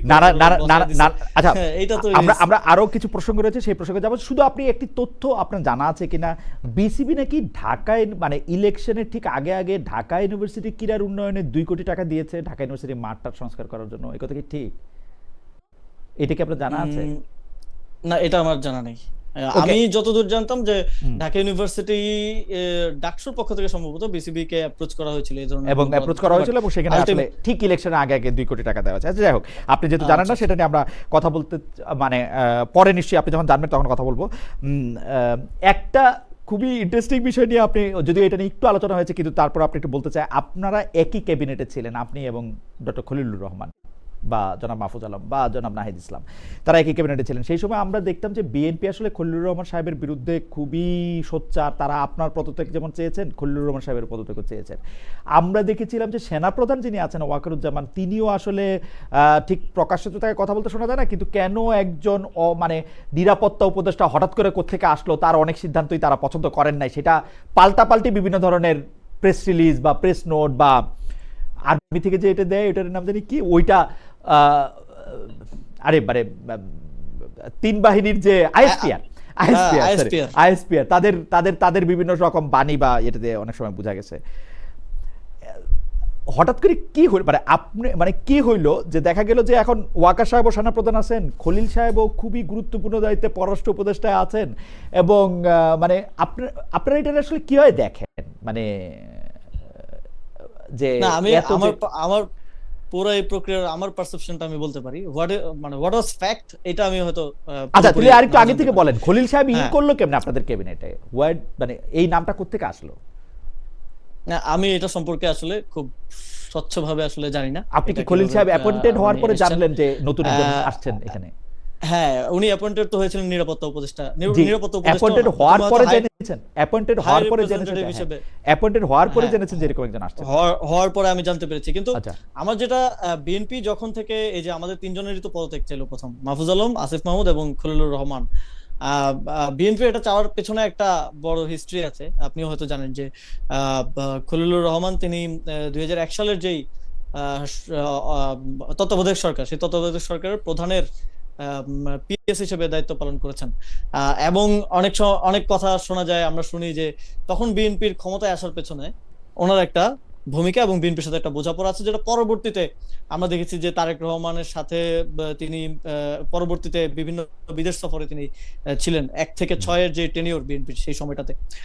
এবং ফলে তার ক্যাপাসিটি সম্পর্কে বিএনপির এক ধরনের ধারণা আছে, এবং হয়তো বিএনপি ভেবেছিল যে তিনি হয়তো তাদের এগেইনস্টে, বিএনপির এগেইনস্টে হয়তো কাজ করতে পারেন, সেই জায়গা থেকে তারা খলিলুর রহমান সহ আমাদের সকলের পদত্যাগ চেয়েছেন। কিন্তু পরবর্তীতে আসলে কি হয়েছে, কি ম্যাজিক হয়েছে এর মধ্যে আমি জানি না, যে আমরা ইভেন ইলেকশন না করা সত্ত্বেও পদত্যাগ করলাম। যার পদত্যাগ বিএনপি চাইলো তিনি এসে বিএনপির আসলে পররাষ্ট্রমন্ত্রী হয়ে গেলেন। এবং ইভেন যেটা আমি একটু আগে বলছিলাম যে কিউরিয়াস এই যে পরিবর্তনগুলো সরকারের মধ্যে নির্বাচনের আগে, ইলেকশনের পূর্ব মুহূর্তে ডিসি এসপি এই প্রক্রিয়ার সাথেও তিনি আছেন, যেটা অনেকটা রহস্যজনক ছিল যে কিভাবে আছেন বা কি। আহ, তো এই সবকিছু মিলিয়ে এখন মনে হচ্ছে যে হয়তো কোনো একটা মেকানিজম হয়েছে সরকারের মধ্যে, যেটা পে অফ করেছে বিএনপি আফটার সরকারে আসার পরে, যেটা খলিলুর রহমানকে তারা পে অফ করেছে।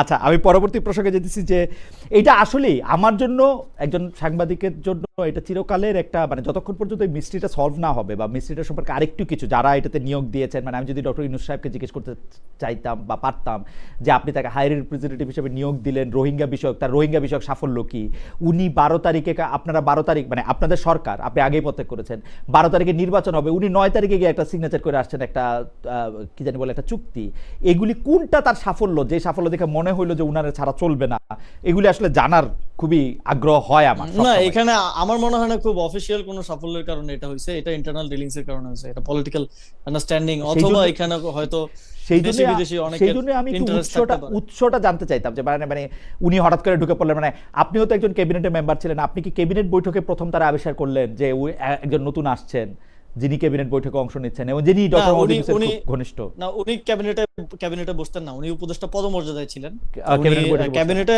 ক্যাবিনেটে শুধু তারাই বসতেন যারা হচ্ছে মন্ত্রণালয়ের দায়িত্বে আছেন, উপদেষ্টা। নিরাপত্তা উপদেষ্টা থাকার উনি সময় উনি বসেন নাই? মানে পরে তো উনাকে না, যখন উনি নিরাপত্তা উপদেষ্টা উনি করা হলো, না ক্যাবিনেটে উনি উনি বসেন? আমার আমার জানার মতে শুধু একদিন উনি ক্যাবিনেটে ছিলেন, আচ্ছা, একদম একদিন। লাস্টের দিকে। ওকে, আমি পরবর্তী প্রসঙ্গে যাওয়ার আগে আরেকটা ইয়া পড়ি। খালেদ ভাই, ইন্টারভিউ গভর্নমেন্ট আর ডক্টর ইউনূস আপনাকে 4 আনা দাম দেয়নি বলে আপনার একটা পার্সোনাল গ্রাজ কথার মধ্যে স্পষ্ট ফুটে ওঠে, দয়া করে নিরপেক্ষ সাংবাদিকতা করবেন, সালাউদ্দিন সাহেবের সাথে চেয়ার শেয়ার করেন। আমি এটা নিয়ে দুইটা কথা বলতে চাই। এখানে একজন সাবেক উপদেষ্টা বসে আছে, ডক্টর ইউনূস সরকার আমাকে দাম দিয়েছে কি দেয় না এটা উনার সাথেও আপনারা চেক করতে পারেন, ডক্টর ইউনূসের সাথেও চেক করতে পারেন যদি আপনাদের কোনো ক্ষমতা থাকে আর কি এটা বা তাকে রিচ করার। আর 2 নম্বর হচ্ছে সালাউদ্দিন সাহেবের সাথে আমি চেয়ার শেয়ার করি না, আমি এখানে এটা বলতেছি সালাউদ্দিন সাহেব আমার সাথে তার চেয়ার প্রসঙ্গে যাই। আমি ডিপ স্টেট নিয়ে একটু আপনাকে জানতে চাই যে ডিপ স্টেটটা মানে ডিপ স্টেট এই কথাটা আমরা অনেকভাবে অনেক রকমভাবে শুনি, আরেকটা কিন্তু এই শোনাটায় একটা সাংঘাতিক মাত্রা মানে ছিলেন যে ডিপ স্টেট চেয়েছিল ডক্টর ইউনূস সরকার যাতে 2029 সাল পর্যন্ত ক্ষমতায় থাকে। এইটা আপনি স্বাধীনতা দিবসে আপনি একটা বক্তব্য বলেছেন, পরে অনেকবার আপনি অনেক প্রশ্ন করেছেন। আমি স্পেসিফিক প্রশ্ন করতে চাই, ডিপ স্টেট যদি চায় তাহলে আপনারা থাকলে মানে ডক্টর ইউনূস সরকার থাকতে পারলো না কেন? রাজি হয় নাই ডক্টর ইউনূস থাকতে? ডিপ স্টেট বা যাদেরকে আমি বুঝেছি তারা যে শর্তে চেয়েছিল সেই শর্তে সরকার রাজি হয় না, বা এই শর্তে সরকার রাজি হয় নাই, এবং এই যে এই থাকার অভিলাষটা আমার মনে হয় না এই সরকারের একটা বড় অংশের ছিল। এই যে 5 বছর থাকতে হবে, 6 বছর থাকতে হবে, একটা ট্রানজিশনাল গভর্নমেন্ট, একটা সংস্কারের গভর্নমেন্ট থেকে গিয়ে একটা মানে অটোক্রেটিক গভর্নমেন্ট হয়ে উঠতে হবে, এই জিনিসটার অ্যাবসেন্স এই সরকারের মধ্যে ছিল, এবং কমিটমেন্ট ছিল টুয়ার্ডস সংস্কার, বিচার এবং ডেমোক্রেটিক ট্রানজিশন। ডিপ স্টেট বলতে আমরা যেটা বুঝি, ডিপ স্টেট বলতে আমরা যেটা বুঝি সেটা হচ্ছে ধরেন সামরিক বেসামরিক আমলারা, মন্ত্রীরা, সাবেক বর্তমান যারা আসলে ক্ষমতার সামনে নাই, দেশি পিছনে, বিদেশি। হ্যাঁ দেশি বিদেশি, ক্ষমতার সামনে নেই, ক্ষমতার পিছনে আছে। তো তারা শর্ত দিয়ে ডক্টর ইউনূসকে 2029 পর্যন্ত রেখে দিতে চেয়েছিল, এটাই আপনি বুঝাতে চেয়েছেন?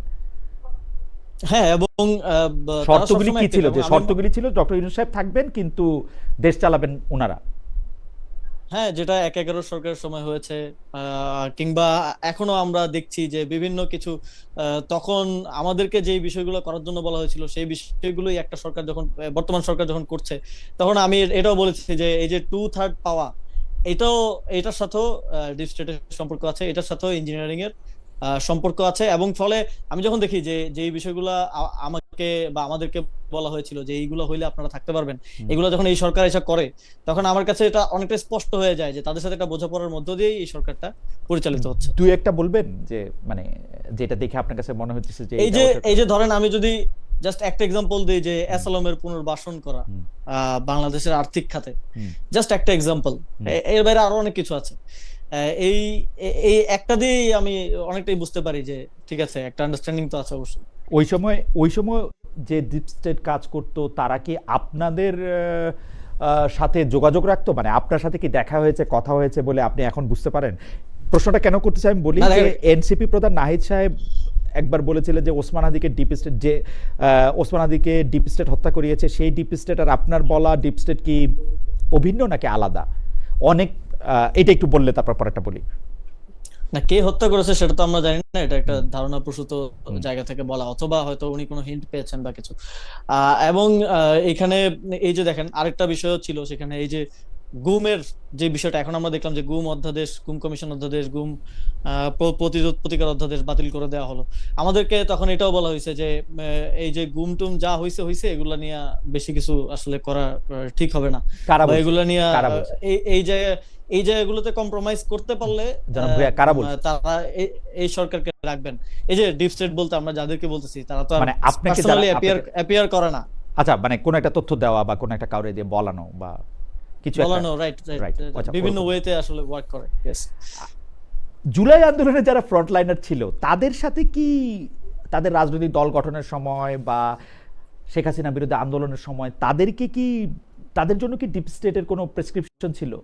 বা আপনি কি সেই সময় কোনো কিছু ফিল করছেন যে ডিপ স্টেট চাইতেছে না যে শেখ হাসিনাকে ক্ষমতায় রাখতে, ওরকম কোনো কিছু মনে হয়েছে? দেখেন, আমরা যখন আন্দোলনটা শুরু করি, এটা অনেকটা কোটা সংস্কারের জন্য আন্দোলনটা প্রথমে শুরু অনেকটা না পুরোটাই, এবং ইভেন পুরোটাই এবং পরে পরেও আমাদেরকে সাপোর্ট দিয়েছে এরকম অনেক লোকজন। প্রথম দিকে বলছে এটা ভারতের আন্দোলন, রয়ের এক ধরনের সংশ্লেষণ এখানে থাকতে পারে, বিভিন্ন ধরনের কথা। এটা খুবই অর্গানিক ভাবে আন্দোলনটা হয়েছে, এবং কখনো কোনো ডিসিশন, বড় ডিসিশন নেওয়ার ক্ষেত্রে আমার এমন কোন মনে হয় না যে রহস্যজনক কেউ এসে আমারে বলতেছে যে আসিফ এই ডিসিশনটা নাও, বা রহস্যজনক কোনো জায়গা থেকে কোনো একটা সাপোর্ট আসতেছে। তো এটা খুবই অর্গানিক ভাবে আন্দোলনটা হয়েছে। এটা যে অনেক ক্ষেত্রে বলা হয় যে এটা অনেক ইনভেস্টমেন্ট করে ডিপ স্টেট বা অমুক তমুক ইয়ে করে এটা করা হয়েছে, এরকম কিছু না। এটা খুব অর্গানিক একটা মুভমেন্ট আমার মনে হয়েছে, এবং এটা অনেকটা আমরা যারা লিডারশিপেও ছিলাম তারা অনেকটা স্রোতের মধ্য দিয়ে গেছি, যে জনগণের আকাঙ্ক্ষাটা মুখ দিয়ে বলা। আন্দোলনটা কোটার জন্যই করতেছিলেন তাই তো? জি, আমরা আন্দোলনটা কোটার জন্যই করতেছিলাম। প্রথম যখন আন্দোলনের ট্রানজিশনটা শুরু হয়, সেটা শুরু হয় আবু সাইদকে হত্যার মধ্য দিয়ে। আমার একদম স্পেসিফিকলি সেই দিনগুলি মনে আছে কেন, কারণ এই কোটা আন্দোলন নিয়ে, যখন কোটা আন্দোলনটা আসলে মানে 5ই জুলাই 2024 আমি কোটা নিয়ে প্রথম একটা মানে আপনাদের দাবির যৌক্তিকতা নিয়ে একটা প্রথম টক শো করি। ওটার মধ্যে ডক্টর আসিফ নজরুল উপস্থিত ছিলেন, এদিকে আওয়ামী লীগের পরিকল্পনা মন্ত্রী জনাব আব্দুল মান্নান উনি ছিলেন। কিন্তু তখনও মানে এই আন্দোলনটার মধ্যে কোটা তারা করা হবে কি করা হবে না, আপনি ঠিকই বলেছেন। এখন যারা আপনাদের অনেক বেশি সমর্থন করেন তারা বলেছিলেন যে এটা ইন্ডিয়ার ষড়যন্ত্র অন্যদিকে মুখ ফেরানোর জন্য। আপনারা আবু সাইদ মারা যাওয়ার পরে বা আবু সাইদকে খুন করার পরে, আবু সাইদকে হত্যা করার পরে আপনারা বুঝতে পারলেন যে এইটা এখন সরকার পতন আন্দোলনের দিকে যেতে হবে, তাই তো? মানে আমি যদি আবু সাইদকে হত্যা করার পরে একটা জিনিস আমরা ক্লিয়ারলি বুঝতে পারলাম যে এটা আর কোটার মধ্যে সীমাবদ্ধ থাকার সুযোগ নাই। আমাদের ওকে। অবশ্যই বিচারের দাবিতে আন্দোলনটা করতে হবে, এবং আপনারা পরে দেখেছেন যে সময়ের ধারাবাহিকতায় 9 দফা এসছে, আমরা সংশ্লিষ্ট মন্ত্রীদের পদত্যাগ চেয়েছি এবং বিচার চেয়েছি, এবং সেটা আরো আন্দোলনের ধারাবাহিকতায় যখন ম্যাসাকার শুরু হলো, যখন শত শত হাজার হাজার মানুষকে হত্যা করা শুরু হলো, তখন এটা 1 দফায় রূপ নিল এবং এটা আলটিমেটলি সরকার পতনে দিয়ে গেল। আহ, আমাদের একজন দর্শক জহিরুল ইসলাম শেখ তিনি বলেছেন যে কুমিল্লার 2 মোস্তাক এক হয়েছে বাহ বাহ বাহ, কুমিল্লার 2 মোস্তাক এক হয়েছে বাহ বাহ বাহ বাহ। বোধহয় আপনাকে আর আমাকে মিন করেছে। হ্যাঁ, আমার বাড়িও তো কুমিল্লা, মোস্তাক, কুমিল্লার 2 মোস্তাক বলতে বোধহয় আমাকে আর আপনাকে বোঝানো হয়েছে। যাই হোক, আমি পরবর্তী প্রসঙ্গে আসি যে ডক্টর ইউনূস সরকারের সময় এনসিপি মবের প্রতিবাদ করেছে কিনা আমি খুব স্মরণ করতে পারি না, মানে কিন্তু সম্প্রতি মবের মাধ্যমে একজন পীরের অনুসারী বা পীরকে হত্যার ঘটনায় আপনারা মবের বিরুদ্ধে কথা বলেছেন, মব থামাতে স্বরাষ্ট্রমন্ত্রীকে আহ্বান জানিয়েছেন। সেই সংবাদ বিজ্ঞপ্তিতে আপনারা এই বিএনপি সরকারের সময় নানামুখী মবের সমালোচনা করেছেন, কিন্তু পীর হত্যার মামলা যেটা হয়েছে সেটা দেখা গেল যে কুষ্টিয়ার পীর হত্যায় জামায়াত খেলাফতের নেতৃত্বে হামলা চালায় 2 শতাধিক লোক, এমন খবর সামনে এসেছে। মব নিয়ে এই জামায়াত খেলাফত সহ জোটসঙ্গী অন্যান্য দলকে আপনি কিছু বলেছেন কিনা বা আপনাদের মধ্যে আলোচনা হয়েছে কিনা? না, আমরা এই যখন অন্তর্বর্তীকালীন সরকার ছিল তখন আমার মনে পড়ে যে তখনও এনসিপি প্রতিবাদ করেছে, এবং এনসিপিতে যারা পরিচিত তারা মাঝে মধ্যে ফোন করে জিজ্ঞেস করতো যে এইটা যে হইলো এটা নিয়ে সরকার কি ব্যবস্থা নিচ্ছে বা কি সরকারের স্ট্যান্ড এই মবগুলো নিয়ে। এবং এখন কার যেই ঘটনা, এটা নিয়ে এনসিপি বরাবরের মতোই মবের বিরুদ্ধে তার অবস্থান জানাচ্ছে। এবং আপনারা দেখেছেন যে বারবার এই যে মাজারে হামলা ভাঙচুর এগুলো নিয়ে আমরা আমাদের বিভিন্ন বা আমাদের পার্টির পক্ষ থেকে বিবৃতিতে আমরা জানিয়েছি, আমাদের বক্তব্যে আমরা জানিয়েছি। এবং এই যে ঘটনাটা, এটা এখন এভাবে বলা ঠিক হবে না যে কে জড়িত, কারণ মামলায় যে কেউ যে কারো নাম ঢুকাতে পারে। আমাদের জোট সঙ্গীদের যদি কেউ সত্যি জড়িত থাকে, তাহলে যেই জড়িত থাকুক, আমার পার্টিরও যদি কেউ জড়িত থাকে, তাহলে আমি চাইবো এটার প্রকৃত বিচার হোক এবং সে শাস্তির মুখোমুখি হোক। এবং এটা সরকার এই জিনিসটা করার ক্ষেত্রে যদি আমাদের কোনো সহযোগিতার প্রয়োজন হয়, সেটাও করতে আমরা প্রস্তুত আছি। আমরা প্রপার ল এন্ড অর্ডারের যে বাস্তবায়ন সেটা চাই, কিন্তু একই সাথে অন্তর্বর্তী সরকারের সময় মব আর আন্দোলনকে এক ধরনের গুলিয়ে ফেলার এক ধরনের আমরা দেখেছি। এবং আওয়ামী লীগের দিক থেকে তো মাঝে মধ্যে এটাও বলা হয় যে জুলাই গণঅভ্যুত্থানও একটা মব ছিল। তো এই ডিমার্কেশনটা বোঝাটা জরুরি। এইখানে সংজ্ঞায়িত করার ক্ষেত্রে এক ধরনের পলিটিক্স করা হয় বলে আমাদের মনে হয়, যে কোনটা মব আর কোনটা আন্দোলন এটাকে গোলায় ফেলা হয়েছে অনেক সময় আমাদেরকে ব্লেম করার জন্য কিংবা ছাত্রদেরকে ব্লেম করার জন্য। এবং এই যে যেটা বললাম যে আওয়ামী লীগও মাঝে মধ্যে বলে যে জুলাই গণঅভ্যুত্থানের একটা বিগার মব ছিল। না, জুলাই গণঅভ্যুত্থানের কথা আমরা না বলি, কিন্তু আমার কাছে মনে হয় যে আপনার মতো তীক্ষ্ণ একজন রাজনীতিবিদ বা নাহিদ ইসলামের মতো বা আপনারা যারা এনসিপি করছেন তারাও এইটার সংজ্ঞায়ন নিয়ে কথা বলেন, কিন্তু সত্যি সত্যি জনাব আসিফ বাবু সজীব ভাই, আমি কিন্তু ডক্টর মোহাম্মদ ইউনূসের সময় আজকে অনুষ্ঠানটা শেষ পর্যায়ে আমি কিন্তু দেখা দিতে পারবো যে কোনটা আসলে মব, কোনটা আসলে কোনো মানে মব সন্ত্রাসী ছিল যেটাকে আপনারা সমর্থন করেছেন। আসলে আমরা আমরা মানে মানে সমর্থন করেছেন কোনোটাতে নিশ্চুপ থেকেছেন, যেটার ক্ষেত্রে আপনারা প্রতিবাদী হচ্ছেন এখন। মানে আমরা কোনোটাই সমর্থন করি নাই। আপনার যদি মনে পড়ে যে যখন প্রথম আলো এবং ডেইলি স্টারে হামলা হয়, আমাদের 2 জন নারী নেত্রী ওই আগুনের মধ্যে ডেইলি স্টারের অফিসের মধ্যে উঠে গিয়েছিলেন তাদেরকে উদ্ধার করার জন্য। এবং ওই পোড়া ছাইয়ের মধ্যে আমার মনে আছে আমরা আমাদের একদম টপ লিডারশিপ নাসিরউদ্দিন পাটোয়ারি, নাহিদ ইসলাম, আমি সহ আমরা নিজেরা গিয়েছিলাম তাদেরকে উদ্ধার করে আনতে, এবং ওইখান থেকে শহীদুল আলম সহ আপনারা বোধহয় একটা জিনিস জনাব আসিফ সজীব ভাই, আপনি তো গিয়েছেন বটেই, কিন্তু আপনি খেয়াল করবেন যে আপনি প্রথমা থেকে আপনার একটি বই বেরিয়েছে, সেটা নিয়েও কিন্তু অনেক রকম সমালোচনা হয়েছে দলের ভিতরে। আপনি এনসিপির পরে মানে যোগ দিয়েছেন, একজন উপদেষ্টা দলের ভিতরে হয় নাই, দলের ভিতরে হয় নাই, দলের বাইরে হয়েছে। না, আপনারা প্রথম আলো ডেইলি স্টারে গিয়েছেন, আপনাদের দলের অনেক নেতৃবৃন্দ কিন্তু ওই আন্দোলন, ওই আগুন এগুলিকে সমর্থন জানিয়েছেন, আপনি ভালো করেই জানেন। কেউ ওই সোশ্যাল মিডিয়াতে এগুলি মুছে দিয়েছেন, কেউ রেখেছেন, এমনকি ছায়ানট, তারপরে হচ্ছে যে আমাদের কোনো নেতৃবৃন্দ জানান নাই। এবং অবশ্যই যদি জানাতো সেটা আমাদের চোখে পড়লে আমরা অবশ্যই তাদের বিরুদ্ধে ব্যবস্থা নিতাম, কারণ এটা আমাদের পার্টির পজিশন। ক্লিয়ারলি চালানো উচিত, এটা আপনাদের নেতৃবৃন্দ বা আপনাদের হয়ে যারা ইলেকশন করছে তারা কেউ বলেন নাই, আমাদের কেউ বলেন নাই। ছায়ানটে হামলার পরে সেখানে তো আমাদের আহ্বায়ক গিয়েছেন এবং গিয়ে সেখানে তিনি কথা বলেছেন, কিন্তু ছায়ানটে হামলা চালানো উচিত বা এবার ছায়ানট বাদ থাকে কেন সেটা আপনাদের কোনো কেউ বলেন না? আমাদের কেউ বলে নাই। এটা আপনি যেটা বলছেন সেটা হচ্ছে জাহাঙ্গীরনগরের জাকসুর হয়তো কোনো একজন নেতা বলেছিলেন, তিনি আমাদের না, তিনি অন্য একটি ছাত্র সংগঠন আমার যতদূর সংশ্লিষ্ট। মনে পড়ে আপনাদের হয়ে নির্বাচন করেছেন এমন একজনও বলেছেন, আপনি এটা চেক করে দেখবেন। মানে না, আমাদের কেউ বলেনি। আমি আর এতদিন আগের কথা আমি আর এটা বলতে চাই না, আপনাদের কেউ মানে যারা শাপলাগুলি নিয়ে ইলেকশন করেছেন এরকম একজন করেছেন এটা। হাওয়েভার, না, আমার জানার মতো এমন কেউ করেননি। হ্যাঁ, আচ্ছা আপনি এটা চেক করে দেখবেন। আমার শেষ প্রশ্ন, আহ, একটা বিলের ব্যাপারে বা একটা বিল পাশের ব্যাপারে এনসিপি এবং জামায়াতে ইসলামের মধ্যে একটু মতান্তর হয়েছে। মানে জামায়াতে ইসলামীকে ৭১ সালে পরাজিত শক্তিদের সাথে একই লাইনে নামটা বলা হবে কি হবে না সেটার ক্ষেত্রে এনসিপি কোনো আপত্তি করে নাই, কিন্তু জামায়াতে ইসলামী শুধু আপত্তিই করে নাই, তারা বক্তব্য রেখেছেন ওয়াকআউটেরও একটা মোটামুটি কারণ এইটা ছিল।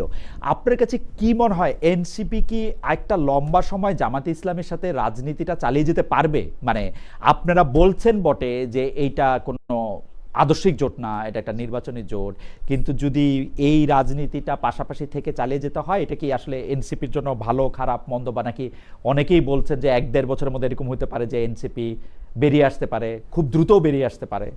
আপনার কাছে কি মনে হয়, আপনি এনসিপির ভবিষ্যৎ কি দেখেন? আমরা আমরা আসলে এই জোটটা করেছি কিছু স্পেসিফিক ইস্যু এবং কিছু স্পেসিফিক বিষয়ের উপর ভিত্তি করে।